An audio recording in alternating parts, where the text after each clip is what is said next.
All right, we're live. Welcome back to another episode of Diabetics Doing Things. We are telling the amazing stories of people with diabetes from all across the world. My friend and co-diabetes conspirator, the diabetic cactus herself, Sarah Johnson, is in the house for this very special episode. And I got to give credit to the GOAT, the OG Carrie Sparling, for being the first person to mention Mario Kart on the Diabetics Doing Things podcast. But this is the first ever Mario Kart simultaneous recording of Diabetics Doing Things. So I'm very excited to have you here today, my friend, your leader of the free diabetes world, the diabetic cactus, Sarah Johnson. Welcome to the show. What an opener. Thank you. I'm honored to be here. If not a hype man. So yeah, I'm so glad that we're making this happen. Love it. I feel hyped. And like when you said around the world, in Mario Kart right now, we are standing on the globe. So I really felt that. We are. I did too. I was like, okay, you are in Western PA. You are, or Eastern PA, which I wasn't going to correct you, but yeah, Eastern PA. Eastern PA. But right now I'm standing on what looks like mainland China on the Mario Kart room globe. So what we're going to do today, I have an interview, but we're also going to play 8 races of Mario Kart on this interview. And we will share quips and reactions and real life authentic Mario Kart content throughout this interview. So I'm really excited. I feel like I should apologize ahead of time for any words that come out of my mouth, because both competitive people, there's got to be a disclaimer. Well, and this is, I'm a different person playing Mario Kart than I am online. This is a different being in front of you right now. Which do you think is more your true self? Is it the Mario Kart person or is it the diabetic cactus? Honestly, can I bring astrology into this? Because I'm a Gemini. So I really do feel that this is my other Gemini twin, is the one playing Mario Kart, because it's also the one that has road rage and like things like that in life. It's the one that has like anger problems, but like my normal self, I don't have anger problems. Right. But in the kart world, your Gemini-ness comes all the way out. So yes, just to give you context. So my wife now, Erica, has claimed Sarah as like our adopted daughter. So you're a member of our Happy to be here. Because you're a Gemini, you have diabetes. We talk about dogs and Mario Kart, obviously. Lots of shared interests.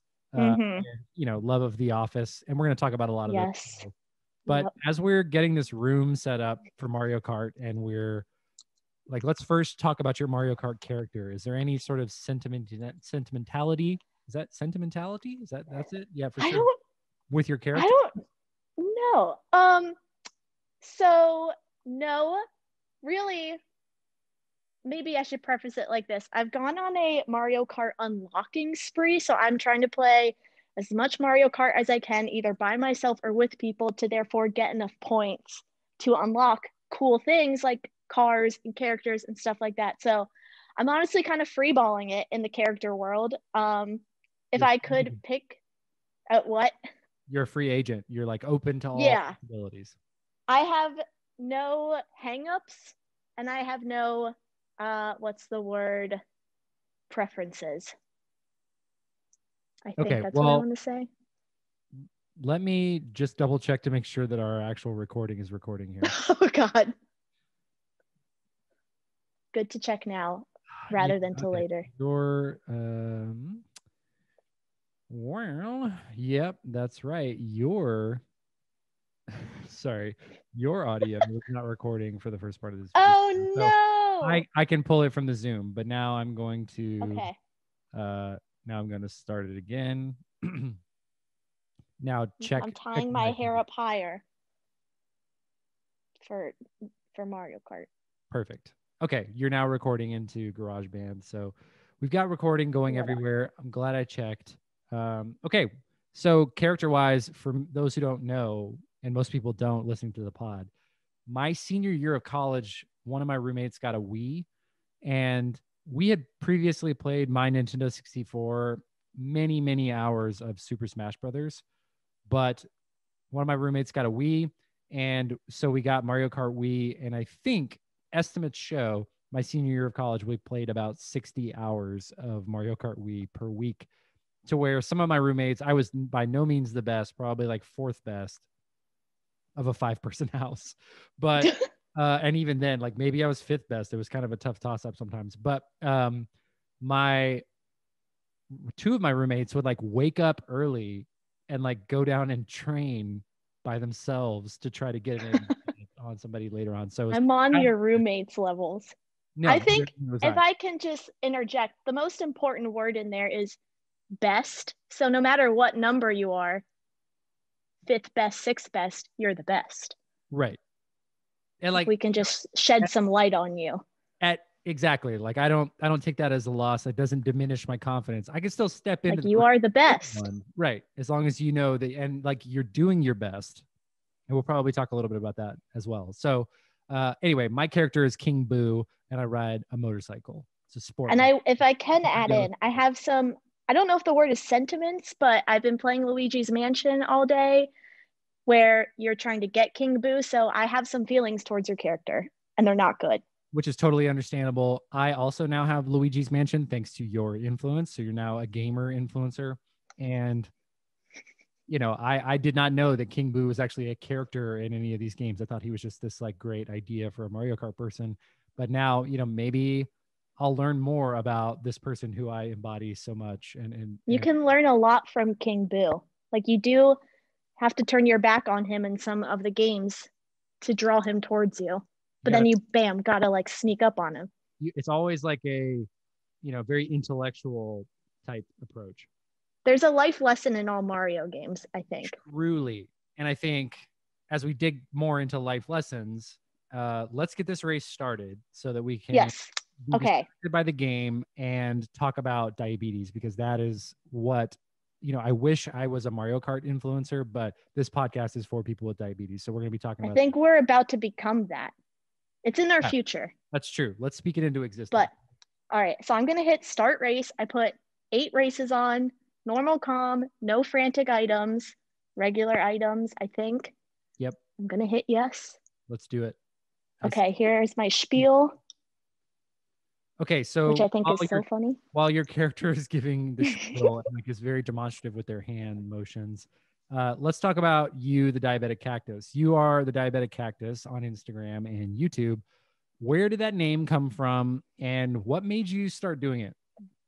Okay, I feel like I have the least exciting answer to this, which I'm not prefacing this really greatly, but the Diabetic Cactus works out freakishly well with diabetes. So you would think that I called it that because of diabetes. But truth be told, I am obsessed with the desert and cactuses. So it's a very original name because it comes from my love of the desert. But I didn't realize until after I kind of got going that like, oh, this actually ties in really, really well. Because like when you stick yourself with a bunch of needles, there's like that cactus element there.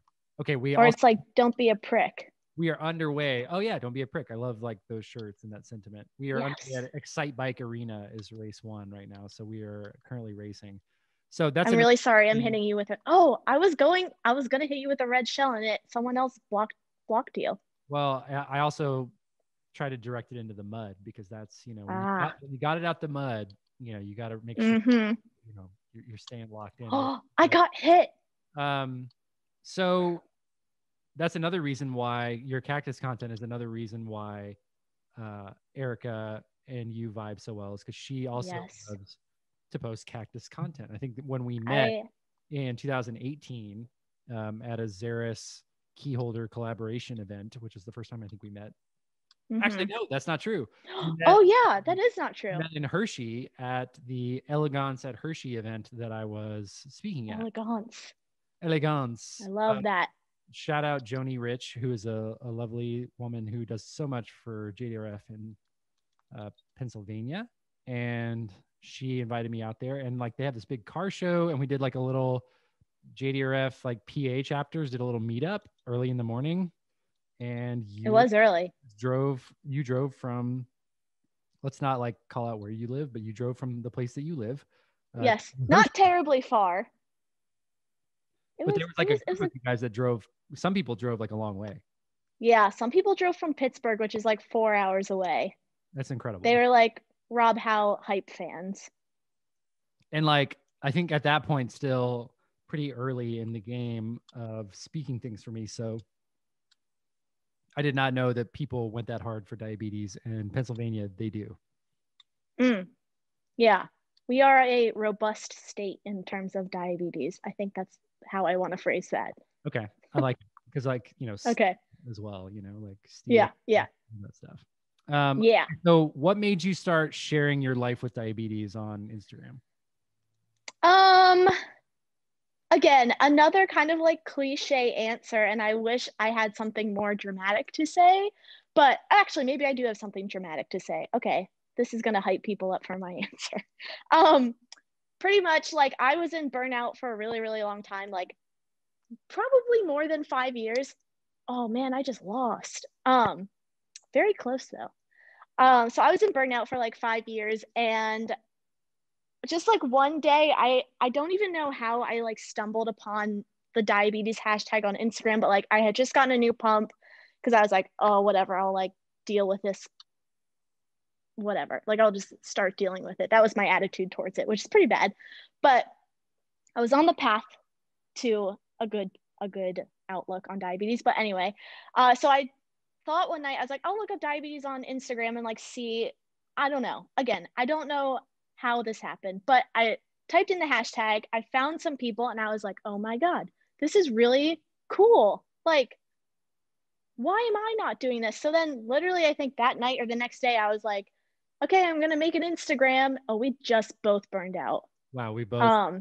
And also, Yeah. I got first and you got second on that first race. Yes. We are. But I'm coming for first in this race. Let it be known. Let it be known. It is known. Yes. But anyway, so like the next day, or that night, I woke up and I was like, I think I could do this. So I was like, I'm just gonna post all my diabetes mishaps and what is happening. And maybe I should say in life, I deal with things with humor. Not sure that's my best attribute, but that's how I deal with problems. So I was like, if I can turn diabetes into kind of like a funny thing, I know I would benefit from that, and maybe other people would. And I will never forget, like when I hit 1,000 subscribe or followers, I was like, I can die happy now. Like I've made it in life. And then like 5,000 and then 10,000. I was like, holy crap. And then like, yeah, eventually I was like, maybe I should start a YouTube channel. I was really inspired by like Michelle Lord. Although I don't think that's her last name anymore because she got married, but was very inspired by her and what she was doing on YouTube. And I was like, I'm just gonna kind of same thing with Instagram. I'm just gonna go for it and try it and see what happens. And it's gone okay so far. Yeah. You're here. We're here. We're friends. Yep. Playing Mario Kart in the middle. We are here. Yep. Does it get better? I think we've, you unless 1,000 followers, but now I think this is where you really peak. The only thing that would make this better is if our blood sugars were like literally perfect right now. I don't even know what mine is. I'll be honest. Too busy concentrating on Mario Kart. We can do a blood sugar check after this race, but like there's too much to look down at my pump. Yes. You can't even blink during a Mario Kart race. A lot could happen in one blink. I just looked at my questions just to make sure we keep the conversation moving, and I was like, and I almost ran off the court. So like, high stakes stuff right now. Do you have the thing that you can't like fly off the race turned on? I don't know how to do that. So I think I always. I can help you do that after this race because maybe that will help you concentrate more. No, I'm good. I want. Okay. I want to be like, I want the stakes to be as high as possible here. Okay. This is huge for all okay. Right now. Okay. So you've had diabetes for 19 years. To your Instagram bio. But your mom also lives with type 1. Yes. So talk a little bit about what that was like when you were diagnosed, because that would make you what, 6 years old when you were diagnosed? Yep. I was just a little squirt. So I actually, and I'm glad about this, I don't remember being diagnosed. I don't remember like wow, I got 5th place. That's horrible. I said I was going to win and I did not. So I was diagnosed when I was 6, and I should probably say my mom is also a doctor. So we had like some hookups at the hospital, and she's also diabetic. I pretty much had the best diagnosis anyone could have, where like one parent's a doctor, and that same parent also has the thing that you're being diagnosed with. So like all the hookups were made. I don't even think we stayed in the hospital for like, maybe we did for a night, but not a week. And they were like, yeah, you can, I think they told my mom, like, you can show her everything that she needs to know, like, you'll be fine. And so they were like, okay. So I don't remember not having diabetes, which I'm extremely thankful for. I know it could be very difficult uh, if you remember life without diabetes. Can I just say this is my favorite course, Rainbow Road, We an are. old classic. This one is great. So This is like the classic one. the old N64. This is one I think I might actually have a shot of winning, but I don't want to get too cocky. Don't read too much into it. Just know that you're a winner regardless, right? Thank you, Rob. I'm just, that was worth this whole podcast to know that I'm a winner. Don't you feel so yeah, so I don't super remember growing up being like having diabetes or anything. I honestly don't know if I should say this, but I learned to use diabetes to my advantage early on in life. So like I would be like low in like second grade. I'd be like, yeah, I have to like go to the nurse's office, like, but I wouldn't be low at all. Or I would be like, one of the people who babysat me when I was really little, who my mom knew her dad through work, I would lie to her and I would be like, I'm low, like I need a snack. She'd be like, I literally can tell that you're not low right now, like you are full blown lying. And I'd be like, no, I'm like, I need food. And she'd be like, well, let's check your blood sugar. And of course I wouldn't be low, but I don't know if I learned that from my mom or what, but having someone have diabetes definitely has come in handy as I'm older now with diabetes. So like last night is a great example. I just was FaceTiming my mom, as we do, and I was like, this super annoying thing happened with my Dexcom today. Like it did this thing. She's like, oh yeah, the other day, like my Dexcom was being weird, or I was having compression low. So it's really nice to be able to like relate to someone and someone so close. So yeah, and it's cool because like she's on the Omnipod Dash, which I was never on. I was just on the old Omnipod. So it's cool like being able to see technology that she's using for her diabetes and how it's different from mine. right? Oh man, I got second place. Yeah, see, second place. By the way, I've won all 3 races so far. So I will get one in. For our listeners at home, we're pitching a shutout right now. Will it continue? Stay tuned and find out. For our listeners at home, I'm rolling my sleeves up right now, so it's getting serious. I love that. You tied your hair up tight. We're rolling your sleeves I up. did. My blood sugar is 111 right now, but I have the gray shield. So that means that it's maybe not as confident that it's that, but I also have insulin on board. I was a little bit low when I ate lunch late. So I imagine I'm probably going to end up about 140 by the time this is all said and done. Speaking of 140, I am 147. Whoa. So get on my level. It's in the universe. I think that yes. Once I get the insulin's on board, the carbs are in me, we're rolling. So will Mario Kart stress you out enough to make your blood sugar go up? Real question. It does a little bit occasionally, but right now, I feel fine. Yeah. That's what's important. To talk a little bit about like, parents with diabetes and like caregivers with diabetes.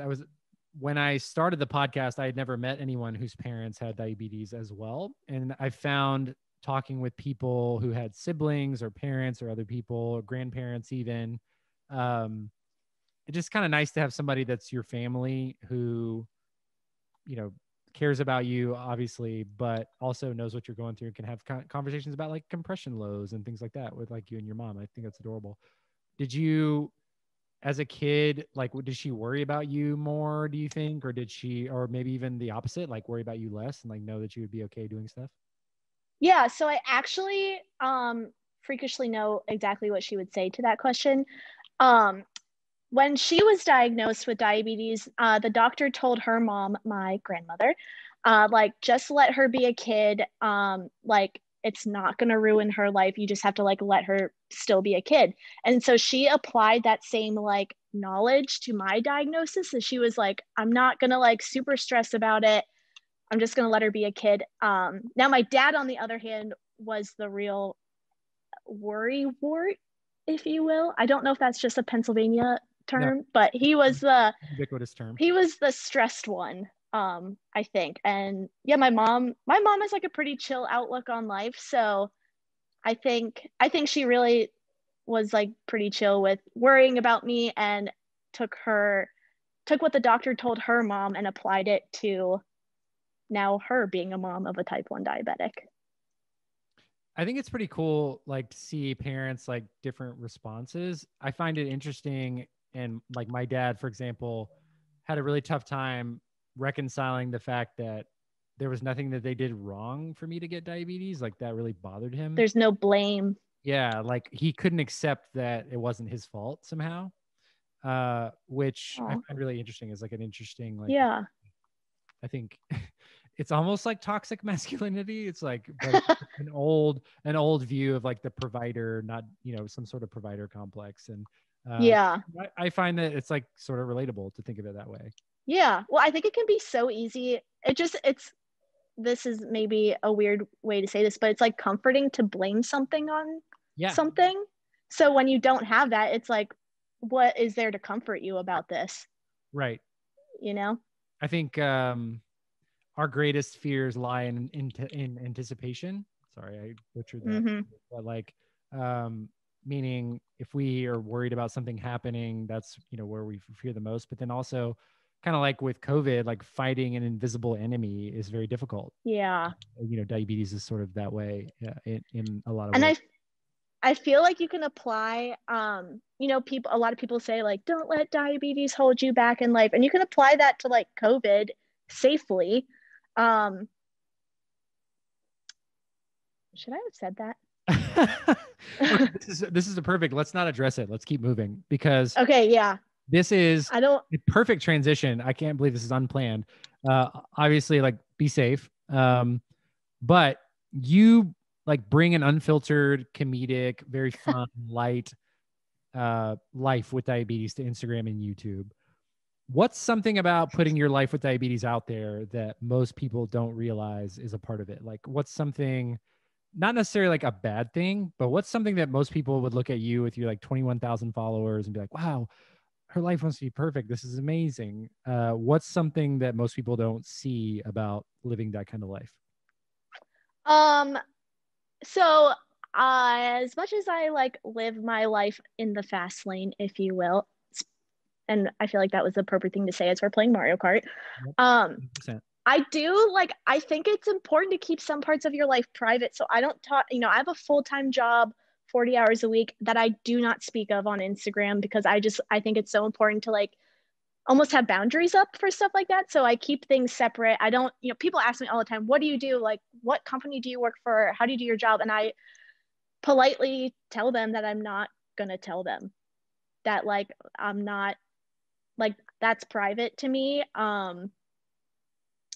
Like I, Like guarding your energy and like, keeping yeah, some sort of your life to yourself. yeah. So I think like, with having your life on YouTube or Instagram that you do, it's like so important to set boundaries, almost like it is with like setting your highs and your low alarm. Like, where's your boundary with that? Life boundaries are important in life, is what I'm trying to say. They are. And I think Ooh. something I see a lot, and I've had some conversations with some of our mutual friends about this. I, for example, do not, even when I like post things about diabetes that are maybe, hey, I had a high blood sugar, or maybe I, over bolused for something or whatever. I don't get a lot of like unsolicited advice from people. And I Yeah. find that my female counterparts, I'm sorry, I'm trying not to use female to describe women, my women counterparts in diabetes, often, oh no, I just ran headfirst into a, I'm in first place. Oh no. Oh um, my gosh. I don't know if you can see me, but I just very narrowly missed a Goomba. um, Oh, I shelled the wrong person. I want to we are shell you. really in a tight race right now. This is, Yes. but my women co-collaborators, co-conspirators, counterparts in diabetes often get a lot of unsolicited diabetes advice from strangers. Mm-hmm. Is that something you experience?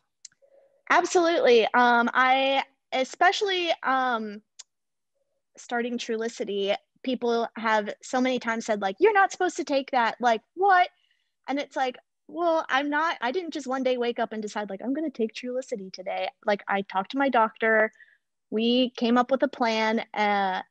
So it's like people just think that they know better, which is, I mean, perhaps they do. I don't want to discredit anyone, Sure. but it's also like you don't know my diabetes, you don't know my way of doing things. Like I've had people tell me that the way that I treat my diabetes with humor will have me killed one day because I'm not taking care of my diabetes. Meanwhile, I have a like 6.2 A1C, so that's definitely not going to kill me, if anything is. But this is getting very dark. Um, Imagine just telling but someone that their sense of humor is going to get them killed.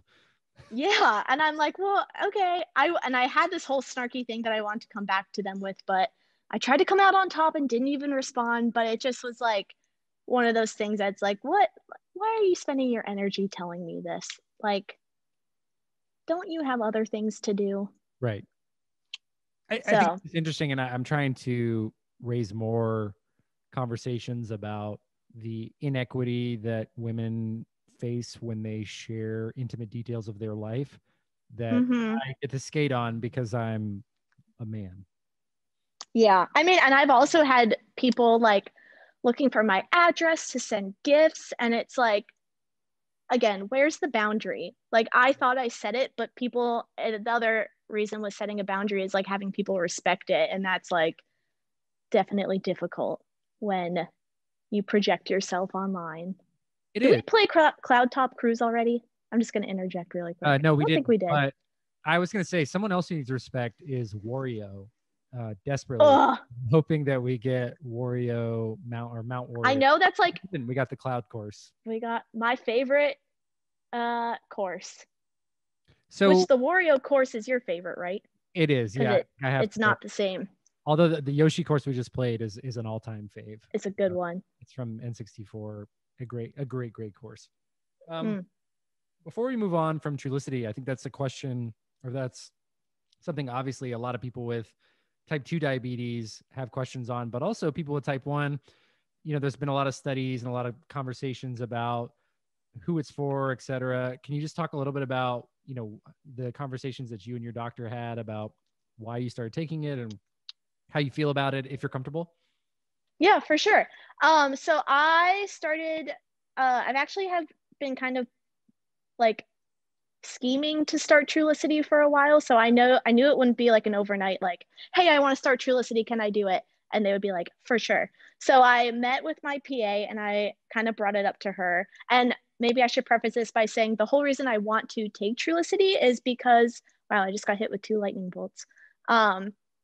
Is that I am so insulin resistant, which is funny in talking about someone who has a relative with type 1 diabetes because my mom is incredibly insulin sensitive. So we are like polar opposites. But there's a blue shell coming for you, by the way.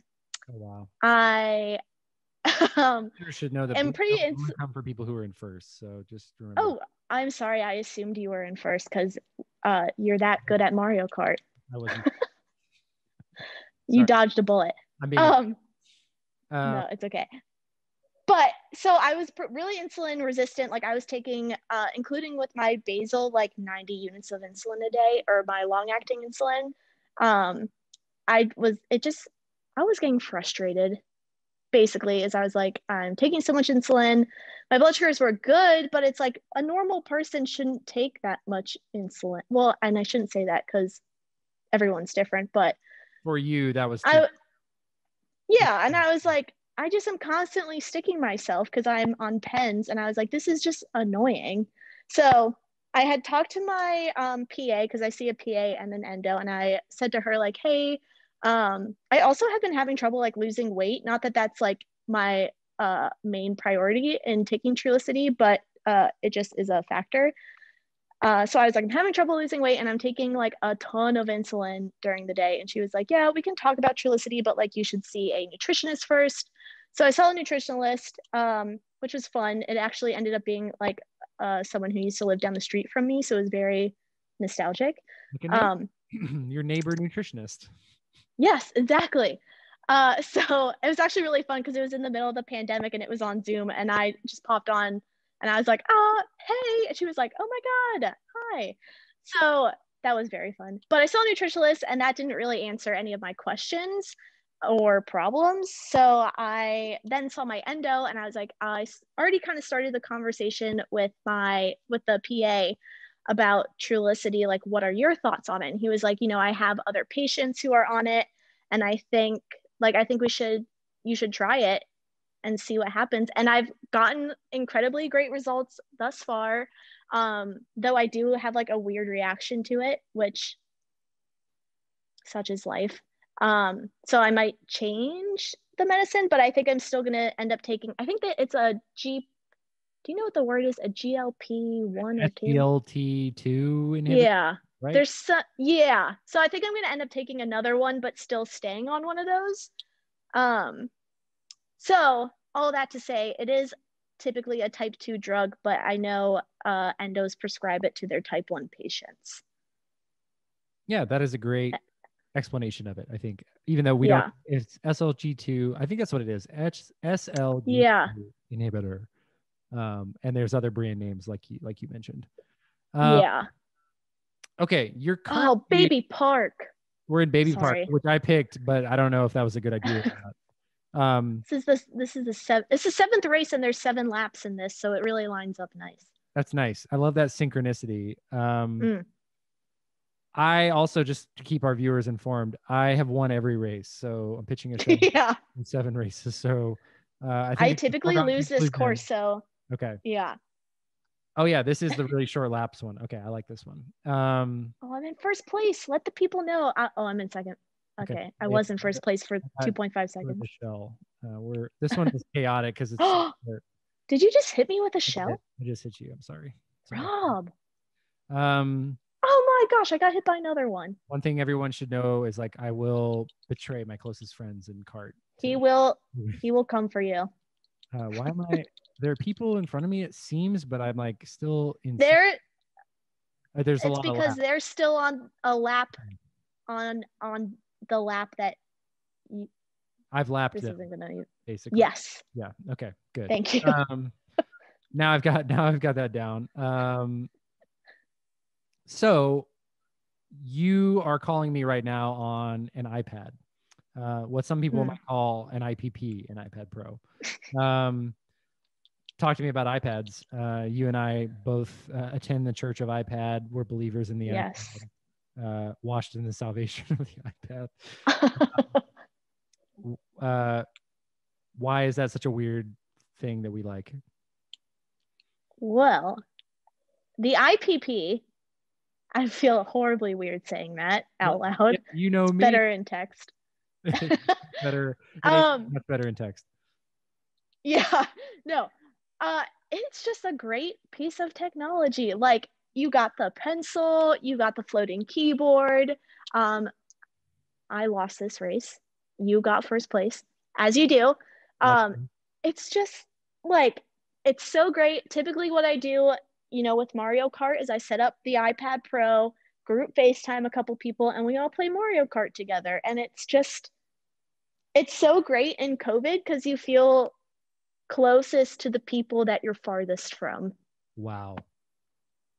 Can we pitch that to Apple? Are you closest to the people you're farthest from?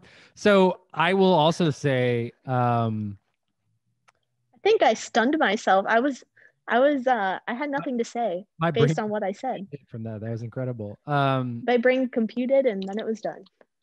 So early in COVID, obviously very stressful times, tough business times, people getting sick and dying at rapid rates, really, obviously high stress. I found myself super overwhelmed. So one Sunday I put away my computer and my phone and decided to operate completely independently on the IPP. And I had the best day. I was just like. And did you have like floating keyboard and pencil like ready to go? I had the pencil. I didn't have the floating keyboard at the time. Oh. But if I had, because this was like in March, like right before it came out, I think. Yeah.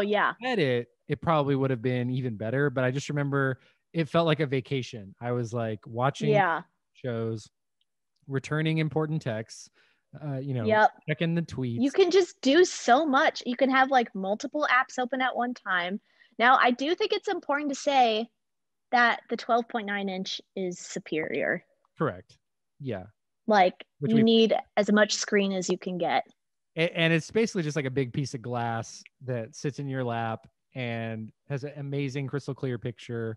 I don't know. I'm a fan. Clearly, I'm biased, but I I love my iPad. No, it's great. I love it for like flying because I typically am traveling for work, and it's so great because like when you're at the airport and you have to like answer an email or do something quick, you don't want to like lug your whole laptop out, but if you can just pull the IPP out real quick, set her up, and answer your important email or do whatever you got to do, it's great. And then when you're on the plane and you have that 12.9 screen and you can just, it feels like you're at home watching TV. It's really great. So nice. Oh, I Um, was in first place for so long. I ran into you. oh, you ran into my shell. So I did want to let Yeah, my listeners know that Sarah was like really getting after it, and I I was.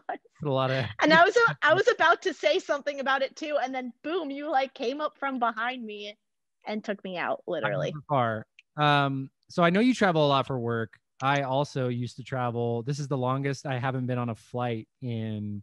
It's weird, right? It's very strange. I think I had traveled 24 consecutive months before we all went on lockdown. And I have not flown since. And, even though I've thought of, I'm in a weird position where it's like, I want to go somewhere and be safe, but also like, I just believe that I don't know, it's just, there's so much, it's so complex, and I don't want other people to be in danger or to like, have to quarantine. Yeah. It's just, I So don't know. many unknowns. And I, above all, like, know, and some of our close friends have had COVID. I don't want that. It's like, it sounds terrible. I don't want to risk it. And so anyway, I haven't been on a plane in a while. And yeah, I loved traveling with my IPP, with the iPad. It was just, It really makes like your whole traveling experience different in a good way. oh man. Oh. I was just about to have the best drift of my life, and then I ran into baby Luigi. Man, the baby characters, He is a terror.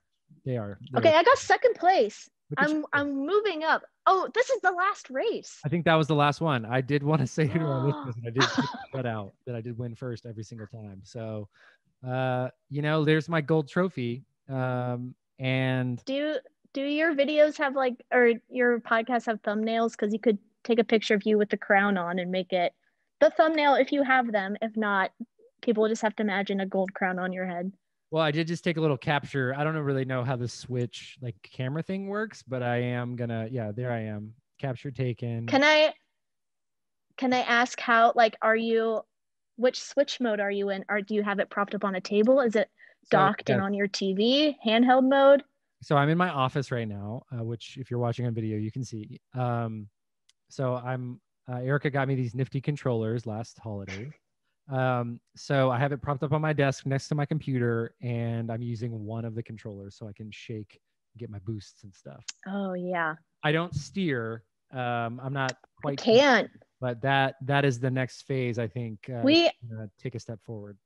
I was gonna say, I think Rob and I have learned from a master Mario Karter that steering makes you go faster, but therefore is more difficult to stay on track. It takes a little bit more commitment than I've committed to. You can't cheat the game. Above all, you got to respect the game. And I think that's where Mario Kart and diabetes are very similar. You got to give respect where it's due both ways. Now that our game is over, I do want to ask you like a kind of a closing question. Like, what are you most looking forward to in a post-COVID world? Like once like the gates have been lifted, it's safe to go out, and it's like universally scientifically accepted that we're good to do whatever. What are you going to do? What's first on your list? Well, I have a cheesy answer, and it's not necessarily something that I'm going to do, but it is something I'm looking forward to. I'm looking forward to seeing people smile again, because you can't see it right now behind the mask. You can try and smize, but if you've tried that, you might know that it is extremely difficult to smile with your eyes. Some people possible. I just like over exaggerate my eyebrows. I'm like, yeah, like, hey, I'm looking at you. I'm like, am I like a head nodder now? Like, hey, but you can't just like, you can't see people smile at you. And then it's like, oh crap, is that person mad at me? Like, I did recently have a thing where I like did need to know someone's reaction because maybe I hit their car with my car door while they were walking up to their car. And I couldn't tell if they were mad because they had the mask on and they said something, and I couldn't read their face. So I'm looking forward to a maskless time. Yeah, it's gonna be. I also am looking forward to. I see I step outside and I breathe in deeply the breath of fresh air, and we all just Yeah, forward. fresh air, no flies. Yeah, Hopefully it all comes together for you. For those of you who are following my fly saga, right now it's too cold for flies. We're dancing on Mario Kart, so I'm gonna take a picture of that as well, because I think it's indicative of who we really are. Yes. But my fly saga is currently on pause because it's very cold here in Dallas. By very cold in Texas, we mean 40 degrees. So I have, though, because of gifts that people have given me, my mom got me a very cool electric fly swatter, and my best friend Jacob got me a gun that shoots salt at flies. So I don't know, prepare for some really next level fly content once it warms back up. I'm ready and I'm looking forward to it. Great. Well, Sarah, thank you so much for coming on the pod today and for doing the inaugural Mario Kart podcast. People are going to be emailing me can I do a Mario Kart podcast? And I'm like, well, you got to pass the test first and hop up in the ring and see if you have the chops. But see what you got. It's been an honor. I know we've talked about me coming on the podcast before, and it was well worth the wait to do it via Mario Kart. Agreed. I think it would have been good. It would have been good regardless, but it's better now. Adds a different layer of fun, and also maybe we'll get exposed to some more diabetes gamers, and that will be just adding richness to our lives in a way we never could have. Yes. Also, your adoption papers are on the way, so if you ever want to just be part of Erica and I's family, that's. I look forward to it. I will definitely take you up on that offer of being a part of your family. I will leave my current family and say, I'm sorry, I've received a better offer. Gotta go. Sorry. Yeah, I've gotten a better offer. No need to match. No need to match. We can just, we can do that. Don't ask questions. Just let me go. Well, if you aren't already following Sarah Diabetic Cactus, she's the Diabetic Cactus on Instagram and on YouTube. So be sure to give her a follow and smash that subscribe button if you haven't already. And Sarah, thanks so much for all you do for making diabetes fun and humorous for all of us listeners, and for being, above all, a good friend. You're welcome. I don't know if I should thumbs up. I don't know what to say. I was like, I don't know if people can see me. I'm happy at this. Sign-offs are weird. You're welcome. Yeah.